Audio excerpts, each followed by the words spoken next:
Salve, salve, de boas! Meu nome é Rosa Luz, do canal Barraco da Rosa, e hoje eu estou aqui para falar sobre como ler uma obra de arte. Quando a gente pensa em história da arte, especificamente artes visuais, a gente percebe que é possível, por exemplo, ler uma obra de arte a partir de diferentes perspectivas.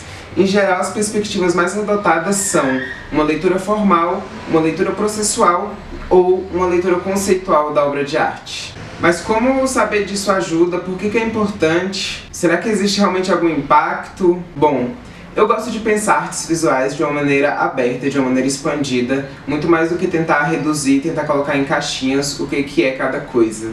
Eu acho que todo mundo pode falar sobre arte, e quando a gente fala de artes visuais, a gente está falando do visual, do olhar. Entrar numa galeria de arte, por exemplo, ver uma obra e tentar entender aquilo que a obra está te passando. A mesma coisa quando a gente está na rua e vê um grafite. Aquele grafite é uma arte visual. A partir da visualidade, o espectador consegue entender, fazer leituras, ter sentimentos, seja lá o que for. Seja lá o que for. Em geral, quando eu, particularmente, vou fazer a leitura de uma obra de arte, eu gosto de pensar os elementos formais, os elementos processuais e os elementos conceituais. Os elementos formais de uma obra de arte está ligado à forma. Vamos pensar no Mondrian. Mondrian, artista branco, europeu. Quando eu penso na obra do Mondrian, o que me vem na cabeça? De cara, forma. Por quê? Por conta dos quadrados, que é algo bastante potente na obra do Mondrian. Quando a gente pesquisa Mondrian, deixa eu até pesquisar. Quando a gente pesquisa Mondrian, a gente vê o quê? Um jogo de formas. A disposição desses quadrados criando uma composição, forma e cor. Então, por exemplo, no caso do Mondrian, eu já penso automaticamente numa leitura formal, porque eu acho que a forma é um elemento preponderante na sua produção. Quando a gente pensa em uma leitura processual, significa que a leitura dessa obra será feita a partir do processo, de tentar entender qual foi o processo do artista para que ele pudesse chegar naquela construção. Então, por exemplo, um artista que gosta de pintar óleo sobre tela. Tem uma obra que eu acho muito interessante, pintada em 1908, século XX, pelo Arthur Timóteo da Costa. Ele é um pintor negro brasileiro. Se a gente fosse fazer uma análise desse autorretrato do Arthur Timóteo, a gente focaria, por exemplo, pensando na questão formal, o objeto em si, a corporalidade, a figura do homem, o uso dos objetos que ele escolheu, os ternos. Então faríamos menção a essas coisas que seriam importantes e preponderantes na leitura. Se a gente fosse pensar a questão do processo, a gente pensaria o óleo sobre tela, a escolha das cores terrosas na construção dessa imagem. A gente pensaria como esse processo de escolher, por exemplo, esses tons mais terrosos, né, esses tons marrom, branco, preto, como esses tons terrosos e neutros auxiliam na construção dessa atmosfera que o próprio artista escolheu para se autorrepresentar. Porque é isso, uma coisa importante para a gente entender sobre a leitura processual de uma obra de arte é que o processo, com certeza, vai influenciar o processo final de uma obra de arte.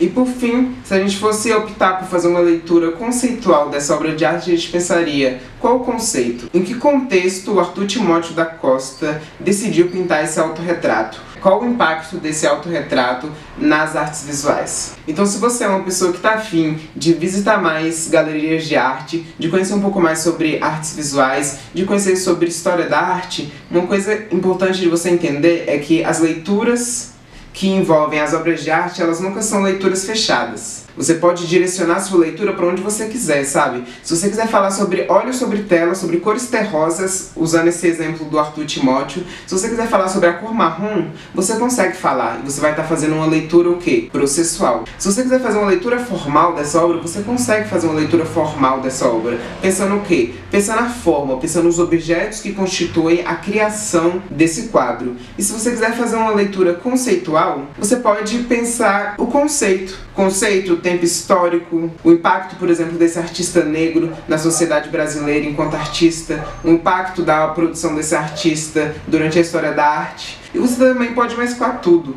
Às vezes, por exemplo, você talvez não vai conseguir identificar uma leitura formal, por exemplo, em alguma obra de arte, por exemplo, numa performance, num videoarte. Será? Eu me pergunto, não sei. Pode ser que sim, pode ser que não. Tudo depende da abordagem que você vai dar. O importante da gente saber na história da arte, nas artes visuais, é que não existe certo e errado. Por mais que exista uma onda de professores, de pensadores, de críticos e teóricos da arte aqui no Brasil que reproduzem a estética normativa eurocêntrica, a história da arte da Europa não determina a nossa visão. A nossa visão ela é construída a partir do sensorial, da nossa relação com o mundo, da flanagem. Então eu defendo sim que todos nós temos direito a fazer uma leitura de uma obra de arte a partir da forma que a gente quiser. Seja uma leitura formal, processual, conceitual ou o que for. Uma leitura que você vai inventar. Eu gosto de pensar a história da arte como um campo aberto.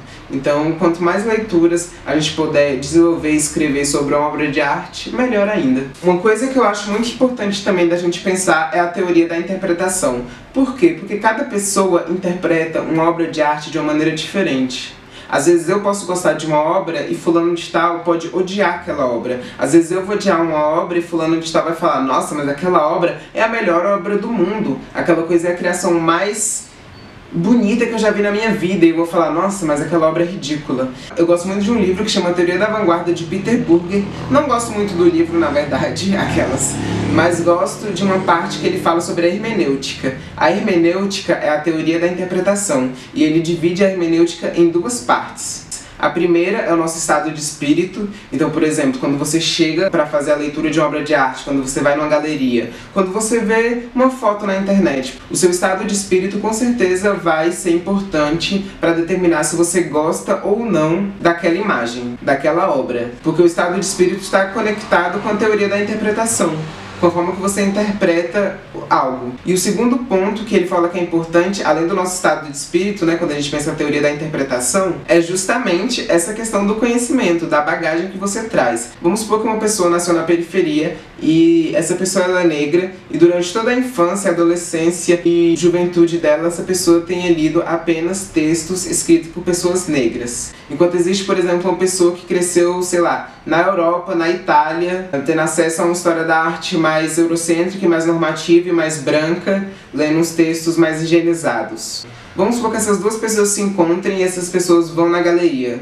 Quando elas chegarem na galeria, elas vão olhar para a obra de arte e elas vão ver coisas totalmente diferentes. Ou não, mas em geral, essa bagagem cultural que a gente carrega e de toda essa construção do nosso subjetivo, do nosso simbólico, do que a gente acha que é bom, do que a gente acha que é ruim, do que a gente acha que é legal e do que a gente acha que não é legal, contribui para que a gente leia uma obra de arte, para que a gente leia uma imagem, para que a gente ache algo bonito ou ache algo feio. Então é tudo uma construção. Quando a gente vai pensar a teoria da interpretação, guardem isso em mente. O seu gosto é determinado pela conexão entre o seu estado de espírito e a sua subjetividade, aquilo que você carrega consigo, aquilo que constrói a sua subjetividade, enquanto indivíduo, enquanto artista, enquanto ser humano, dessa sociedade que está repleta de informação visual. É por isso que eu gravo esse tipo de conteúdo, porque apesar da gente estar falando sobre artes visuais, tem muita coisa sobre visualidade, sobre imagem, que a gente pode pegar das artes visuais e levar para o mundo. Depois que eu comecei a interpretar e a fazer leituras de quadro, eu consigo, por exemplo, sair na rua e em 5 segundos, por exemplo, entender uma narrativa. Porque é isso que os quadros fazem, eles captam. Muitas vezes quadros captam narrativas. Isso fica congelado por anos.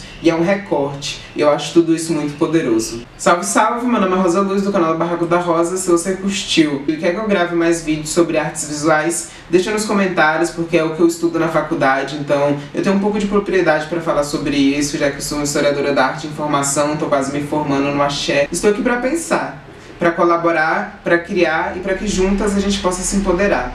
É tudo nosso.